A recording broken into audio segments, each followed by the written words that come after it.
Welcome to Kung Fu Havoc number 2. This is story time. 2 for 1 deal. So, we're going to start off with why I'm afraid of horses. Alright?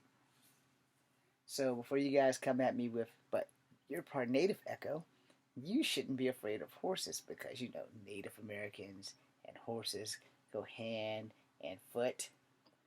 Don't believe the hype. Not all Native Americans dealt with horses, but anyway, let's go with my story. So, many years ago, when I was 7 years old and learning martial arts, one summer my father couldn't afford to come and take me for the summer. So my older sister and I managed to have to go to Lynchburg to my Aunt Ophil's house. God rest her soul, because she passed away not too long ago. And so we had to do country chores because we were at a farmhouse. So I don't remember there being a barn, but I think like they had like a special setup for Charlie the horse. And somehow or another, my cousin T, hi fella, decided that it would be a good idea for a dumb kid from the city to feed a fucking horse without them teaching me how to feed the fucking horse. So he gave me a handful of sugar cubes in my right hand and a big shiny red apple in my left. Now it's funny because if the horse really wanted apples, all I had to do was go over to the tree and just peel them off, because that's how big the horse was. It was a big fucking horse. I do not know the breed of horses, and I don't care. Just know that it was a big fucking horse. It could have had a fresh apple anytime it wanted, but somehow or another it had to have these special, specific apples. And my cousin put the apple in my hand. Now, I've learned that you feed a horse like this now. Not like this, but like this. And my fingers are catching on fire right now.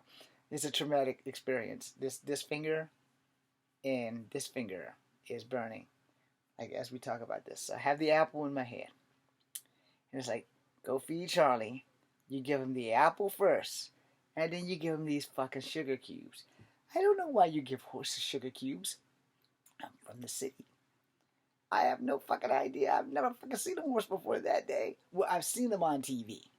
So that doesn't really count. It's not the same as seeing something in real life. Because I can't watch baseball on TV. But I can go to a baseball game and be all right, rah rah. But if I sit there and watch that shit on TV, nope. But I can watch hockey. And I can watch ladies golf. But I am not really a big sports fan outside of hockey and ladies golf. And go Penguins. Anyway, so my little 7-year-old stupid ass decides I'm going to give him the apple first, just like I was told to. And here's the sugar cubes. So Charlie bit down on my fingers. Chomp, chomp. I screamed like a bitch. Ah! And Charlie had already picked me up because I didn't have time to let go of the damn apple. And he let me go. I still have my fingers. Thank you, Charlie. But as I hit the ground, I didn't land on my ass. I landed on my feet. My cousin was beside me. He took the handful of sugar cubes, that didn't fall, and shoved my mouth shut so that I could shut the fuck up and almost choke on some fucking sugar cubes. So yeah, I have a little issue when I see sugar cubes too. But mostly, Charlie bit this finger and this finger. Now he did bite them off, thank God. But every time I see a horse, or talk about a horse, or look at a horse, or think about a horse, and for some reason it doesn't work against unicorns, because at the heart of the hearts, unicorns are still fucking horses. They just have fucking gouging weapons out their forehead. But I'm not really too terrible with unicorns. But horses, in general, when I see them, this finger right here starts to burn, and this finger right here starts to burn. Which is ironic, because I've almost lost these fingers on more than a couple of occasions, and always on my left hand. So I hope you guys enjoyed that. Now you know I don't fuck with horses. Now let me tell you about these roaches. I have 2 roach tails, and you're going to enjoy this. So I was either 13 or 14, and it was the first time I had ever seen a roach as big as my thumb. Because here in Charlottesville, roaches, they still exist, but they're like not that big. So I was spending the summer at my dad's house, and he never had roaches before, so it obviously flew in the house from somewhere. If you guys are anywhere from Southern Virginia to North Carolina, South Carolina, they're called palmetto bugs. But they're fucking roaches. We're not going to sugarcoat that shit. That son bitch was big as my thumb. And I was a lot younger then, so my thumb was smaller, so it was actually bigger than my thumb. And I don't wear boots. I didn't wear boots before I got in the Army unless it snowed in Virginia, so, there's no snow in Smithville. It's the summertime. So this bug was flying in my face, and I never seen one like it before until it got on the ground. And I realized it was a fucking roach. So I slapped it, right? And I started stomping the shit out of this damn thing, and it would not fucking die. And I'm stomping it, stomping it, stomping it. And my dad's like, "Why are you fucking stomping? Stop fucking stomping." And my dad doesn't really swear like talking about it, but I guess I was stomping it so loud that he had to come out of his room. Or it might have been the part where I was hollering, "Die, motherfucker, die, motherfucker, die." But the damn roach wouldn't die. And I'm stomping it, I'm grinding my foot on it, and I'm stomping it. My dad wears cowboy boots, which is ironic, being that his mother and grandmother were both Native Americans, and he's rocking around in cowboy boots. So he comes in with his cowboy boots, and he's stomping and grinding his foot. He stomp, I stomp. He stomp, I stomp. I grind my foot, he grinds his foot. This motherfucker wouldn't die. I mean, this son bitch would not fucking die. So he ran down the hall. He got every kind of fucking roach spray that we had in the house. Hot Shot, Black Flag, Decon, and that other nameless shit that I can't remember. But there was at least 4 of them. And we went to town on spraying this damn thing. It would not fucking die. And this is when I learned that roaches can scream. My dad struck a safety match. For those who do not know what a safety match is, a safety match is one of the matches that you don't have to strike it off of the thing on the matchbook. You can just strike it off of anything and it will light the fuck up. And he threw that thing on there, and that roach screamed. It literally screamed. You could hear it. And it's a sound you'll never forget. I can't emulate it, but it's a sound you'll never forget. And that son bitch was bust up, started screaming and popping, and it's like pop, pop, pop, pop, pop, pop. And then it finally died. And we were like, "Damn." I was like, "Dad, what the fuck is that?" He said, "That's a palmetto bug." And I was like, "Well, it looked like a roach. They're the same damn thing." And I was like, "Oh, why is it so big?" "I don't know. That's the first time one of these things that came in the house. It either came on your shoulder or it came in on mine, because we didn't have roaches. We had ants. And I'll tell you what, if I had to have a choice, I will take ants any day of the week over roaches. I would much rather have ants over roaches." All right, that's my first flying roach story. So, as you all know, I went to Fort Benning, Georgia in the military. And Herbie was in the military with me. Herbie was a flying roach this fucking big. And he was big. Actually, my mistake. He was this thick. He was this like wide. He was really, really fat. But he was this big. This is how long Herbie was. So imagine something like this long, but this thick. And I had just got over my fear of roaches. Just got over it. So it was like we didn't see him doing processing, even though it was the same kitchen. Well, I didn't see him. He was always there. I just didn't see him because I was too busy looking at my feet and getting yelled at by drill sergeants. So go in there and get dinner. Well, it's actually lunch chow, I think. It's either lunch chow or dinner chow. It's one of the last 2 chows we had. And I'm walking with my tray of food.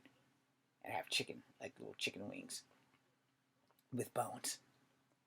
And all of a sudden, I take a dead stop because I finally noticed Herbie's on the fucking wall in the kitchen where we are all lined up to eat. And I'm like, what the fuck? Because I never saw him before, but I'm seeing him now. And it's like, oh dear, something is not right here with this. And the drill sergeant sees me. And so the drill sergeant says, "Is there a problem, soldier?" And I looked at the drill sergeant and said, "Request permission to speak freely." He said, "Knock yourself out." And I said, "What in the fuck is that?" And he said, "Oh, that's Herbie. He came with the kitchen." I said, "Let me get this straight. We're eating food, and Herbie lives in the kitchen." "Yes, soldier. Can I kill him?" And he said, "No." Herbie's probably still there now, and I've been out of the military for about like 11 years.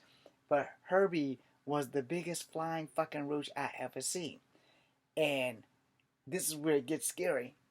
Because I'm like, okay, what the... And he flew right past, and like he shot by me.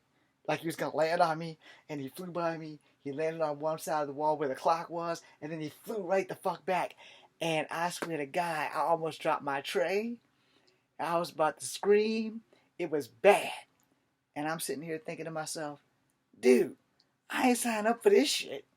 I signed up because I needed a job. Nobody said that there would be flying fucking roaches. Nobody. And then I had a throwback in my brain. The first movie Mimic started playing through because Herbie was as big as that fucking roach from Mimic. He wasn't like human size, but he was big. He was big as fuck, yo. And I won't try to fuck with that motherfucker. Because Herbie was a big ass fucking roach. And I'm like, nope, nope. I ain't signed up for that shit. Nope, nope. And he's like, alright, soldier, you can move out now. So I have my tray and I go to my table and I'm eating and I'm thinking, this motherfucker lives in here with our food. Our food. Now, I know you're all thinking the same thing I'm thinking. Oh, did you still eat the food? Every motherfucking day. Every motherfucking day. And I'll tell you another thing. I ate off the ground at Fort Benning, Georgia. I literally ate off the ground at Fort Benning, Georgia. And I can tell you right now, the whole reason why was because I was hungry. So I'm trying to see which episode of this Shenmue that I missed. And I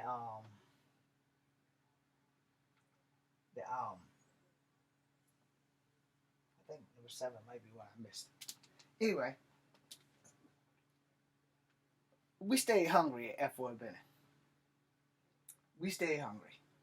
And the main reason was because we had a PG who inhaled his food.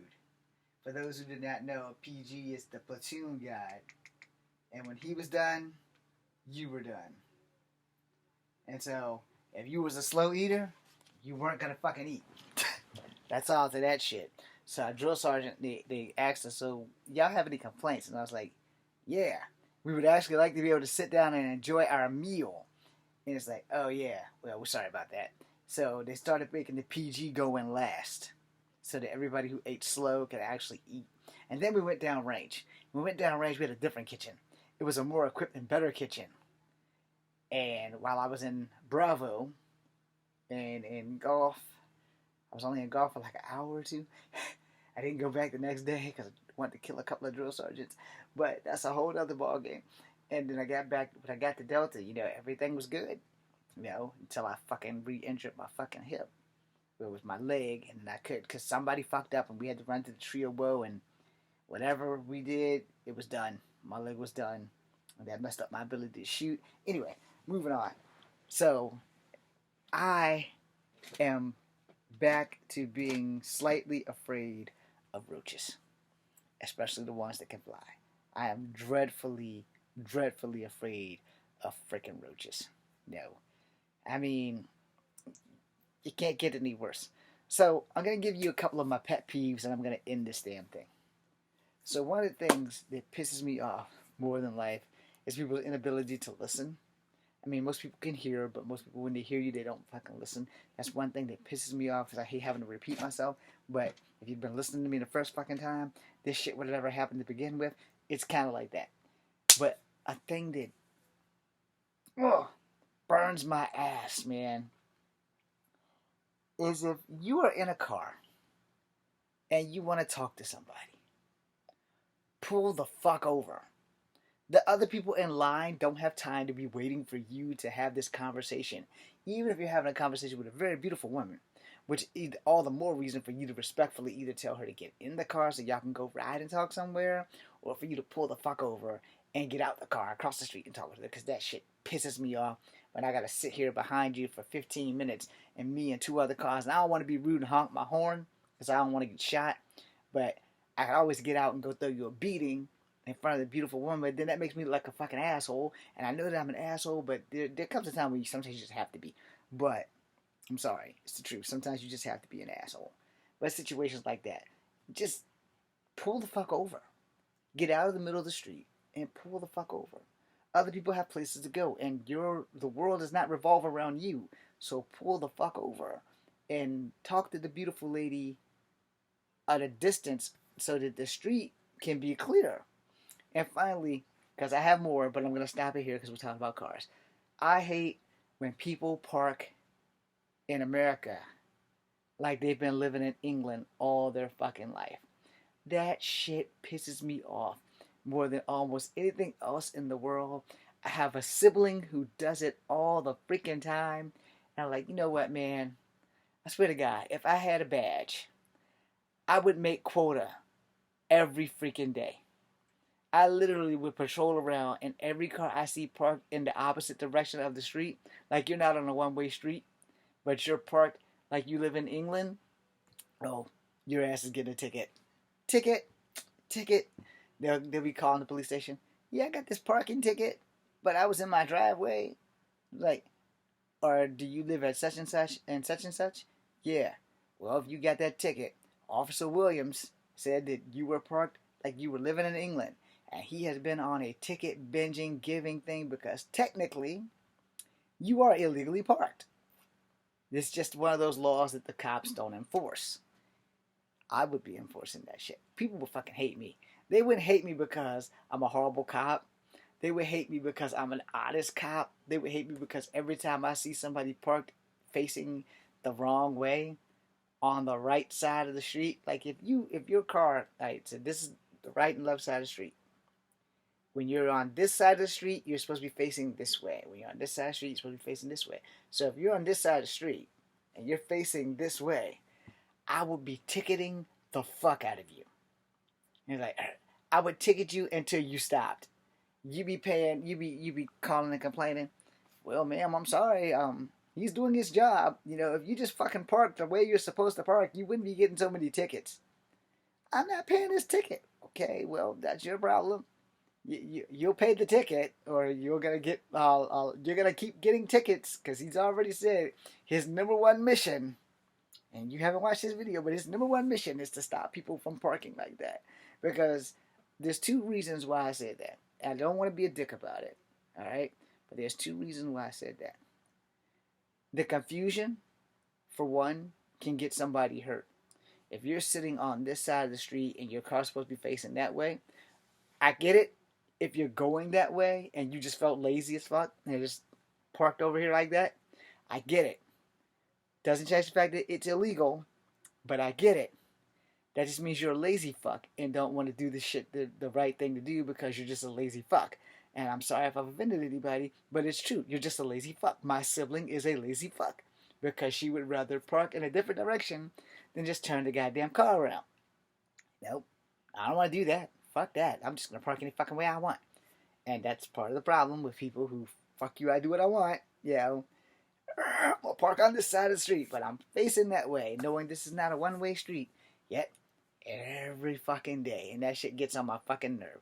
But she's not alone. There are other people who do that shit too. Which is why I would be Officer of the Year for 10,000 tickets. It's like, damn, you drive all the way around Charlottesville and you ticket people for parking the wrong way. Hey, man, it's my job.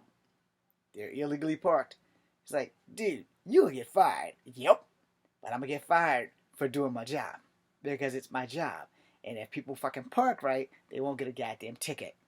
And y'all can hate that shit if you want. But if I was a cop, you know, I'm putting a ticket on your shit. I'm sorry. Park the way I park. If I got to park right, you got to park right. You're not fucking special. You know, now I can see if you literally lived in England and you're supposed to park on the opposite side of the way that you're supposed to face. Because England drives up on the left and comes back on the right. You know, they don't drive the way we drive. You know, and that's okay. Because they're in England. I don't know how it's done in China or Korea or India or Russia. And I only know how it comes from England because I had a friend at work that was from England. And he explained how that shit works. He said, yeah, we drive on the opposite side of the road. I think they do it in Australia. But I'm not going to swear to it. But this is America. Drive right or get a ticket tonight. I'm sorry. And my sibling, she just won't fucking get it. And I was like, man, she'd be the first person I put a ticket on. First day on the job. Hey, you give me this ticket? Yep. I'm your sister. That doesn't give you an excuse to break the law. I'm sorry. It's like, park right, we get a ticket. Every time. But even if you're off duty, I will have my ticket book. Just because I'm still going to get paid while I'm off duty. If you think I won't slap a fucking ticket on my mama car, you crazy. My father and I had this argument one time. And then in this video, he's like, you sure you want to be a cop? I was like, yeah. You know you may have to give your mother and me a ticket. He's like, would you give me and your mama a ticket? I said, absolutely. It's like, I'm your daddy. I don't give a fuck. I said, I have a job to do. That's my boy. He said, you gonna tear it up afterwards, right? I said, I'll consider it, but, you know, it depends on why I gave you the ticket in the first place. I'm not going to give you the ticket out of revenge because you wouldn't let me get the Terradrome or the Thunderdome or any of those other toys. If you're doing wrong, you're just doing wrong. Which, remember, I made a video about how can you raise somebody to be responsible, but you can't be responsible? This is how my father raised me. Now, if he's doing wrong and I give him a ticket, he accepts the ticket. I can't say the same about my mother parental unit, but as far as my sister, I would not be ticketing her out of spite. I'm just ticketing her because it would be my fucking job. It was like, yo, that's my job. You're illegally parked. I am a cop. It's a shitty thing to do to somebody that's kin to you. But hey, you know, it is what it is. You illegally parked. What I'm supposed to do? Just ignore that shit? And if I ignore it for you, I gotta ignore it for everybody else. No, fuck that shit. I'm the opposite of that. I'm gonna do my job to the fucking letter, and you're just gonna have to accept it. Park right. You know, this is the same thing I say about acting. I get a good show, and even if I'm not the star or the co-star, I just like make guest appearance or whatever. I'm on that bitch. I'm all in. I'm all in until you kill my character off, or the show is canceled. Because that's just the way I see it. Right is right, wrong is wrong, and there is no in between. Okay, there's a little leeway, but just a little bit. As I've been in these classes for police science or criminal justice, one of my teachers, the great Mr. Flick, said the strongest power a police officer has is that of discretion. And that means you pretty much can set the narrative on how you want to handle a case that you have been assigned. So if you're assigned to parking tickets and people aren't parked right, I guess I'll just be a dick about it. Because if I see your car parked in England style while you're living in America, it's like, well, you might get death threats for that. You think I'm worried about death threats? I got death threats as a child by high school bullies. What the fuck is one more death threat? And the thing about that is, see, when people bully you or death threat you, you do have to be cautious. You have to be very, very cautious. The problem with that is that if you death threatening me, you clearly don't know who the fuck I am. I don't handle threats very well. And if you come bringing the threat, well, you clearly haven't watched Kung Fu Havoc #2. I have told people 20,000 times that I've been fighting in the streets since I was 6 years old. I started learning martial arts at 7. I've never had a professional fight, but I've never lost a street fight. With that one exception of that time that I got stuck in that fucking seatbelt, and then the cop sat on me when I got out of the seatbelt. And that guy broke his hand on my face, but he cut my eye. Motherfucker. And my cousin set me up for that shit. Motherfucker. But anyway, that being said, I am Echo Fan Grey Wolf. This is Kung Fu Havoc #2. I hope I taught you guys something. Be seeing you. And I need to learn how to find the cursor on this thing before I give my awesome ass one-liner of be seeing you. So, be seeing you.